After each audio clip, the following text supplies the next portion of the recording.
All right. Oh, excuse me. Wow. I hit record and I start to yawn. That's not a good sign. All right. So we did the markups. So here's where we are with the markups. And now we're going to start translating. All right. And I'm starting with 550, which is kind of in the middle. I'm giving you 4 lines this time. So hopefully those of you that are able to watch this video get something out of it. We are about to see the death of Priam. And this is supposed to invoke a great deal of emotion. This is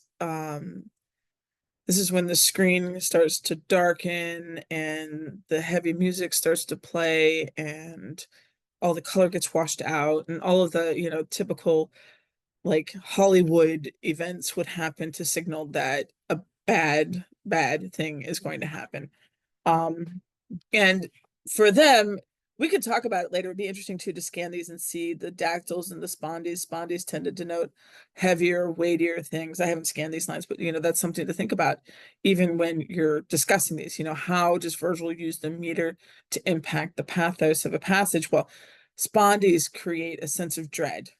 Okay, it's longer, more drawn out, takes you longer, more staccato, makes us feel more. And you can read it yourself and see what you think. I do need to get you guys some videos of people reading this. We have just finished. So I think we finished in class. Where was it? It's not on this line. Oh, wait, no, we had, or no, I'm not sure we had gotten this far, but on the lines just above this, Priam had talked, or Priam had talked some trash to Neoptolemus or Pyrrhus, saying that he was not worthy of his father's name. And of course, remember that Neoptolemus is the son of Achilles.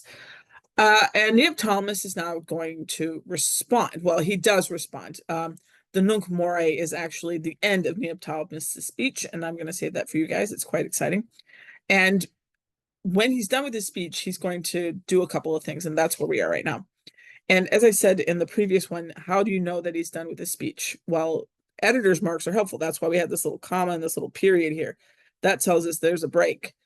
But in Latin, you didn't have that. So how were the Romans able to do that? Well, the Romans were able to do it with decans and the hoc. That little combo right there tells us that someone has just finished speaking.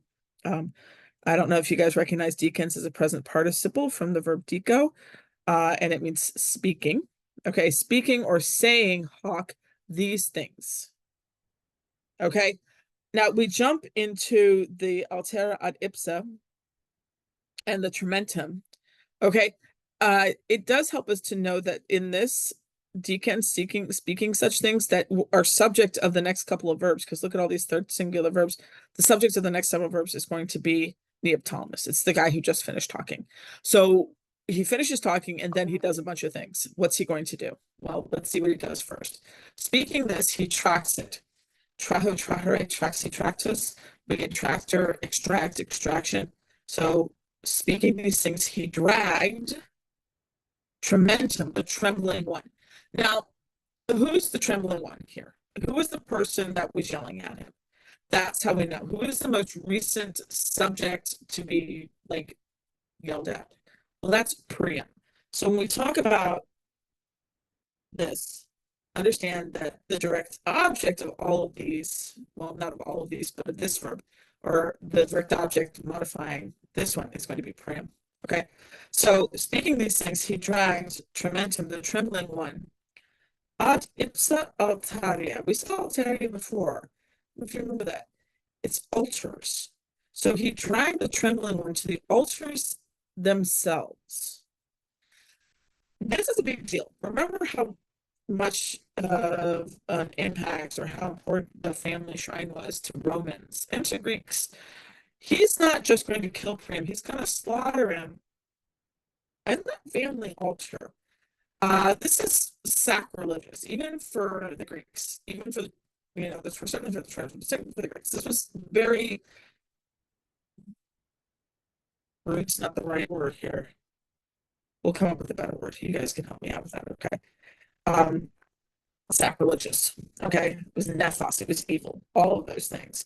So speaking these things, he dragged the trembling one to the altars themselves and lapsantum.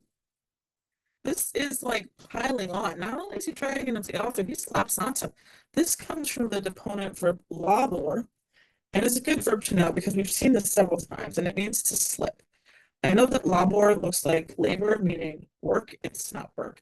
Okay, guys, it is from labor, labui, lapsus sum, and it means to slip. We get lapsus linguae. I'm gonna try and zoom in. Maybe that'll help this not go so crazy. Okay, so he dragged the trembling one to the altars themselves, and slipping in multo sanguine, slipping in the much blood of his son, Nati, meaning son. And of course, this goes back to uh, Peleus, okay, his son who just died in front of him, died by Phereus' hand. So not only is Priam trembling, not only is he at the altar of his family, but he is now slipping in the blood of his son. Um, I don't know what other impact Virgil could have done to make this weightier. Okay, and implicut, and he, I'm not sure. Oh my goodness, grasped. Make sure I get my notes right. And he grasped the coma, the hair with his left hand. And of course, hair here is Priam's hair. So he's got the old man's head held back, and he grasps the hair, Lawa, in the left hand. And the corsicum, corsicum is an adjective, and it means glittering. Okay. Notice how this is right above this one here. You know, that's something that Virgil likes to do, is kind of like drawing, almost like he's drawing. Ensign, of course, means sword. We've seen this one before too. It's almost like he's drawing the glittering sword out. You can see it being pulled up through the lines. Okay. And in the right hand, he extulet. Ferrofere, tulilatus, meaning to carry or to bear, ex, to carry out. Um, he drags out or he pulls out the glittering sword. Okay. And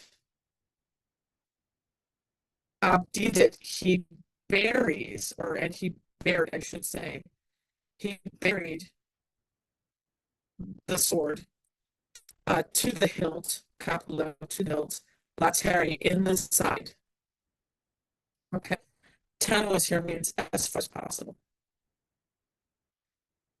So altogether, speaking these things, he dragged the trembling one, Priam, to the altars themselves, and slipping in the much blood of the sun, he grabs the hair. So he yanks back his head with his left hand. By the way, that's very rude. Left hand was no bueno. And he extulet, he drags out or he carries out his corsicum ensum, his glittering sword. And Abdidit buried it lateri into the side, up to the hilt, as tenuous as far as possible. And of course, into the side means into the side of Priam. All right. Of course, now we're going to get to see Aeneas' response to this, but that was how Phereus killed Priam at his own family altar, slipping in the blood of his son, completely helpless. All right, so we'll talk about this more in class. Feel free to let me know if you have any questions, and I will talk to you guys tomorrow. And this.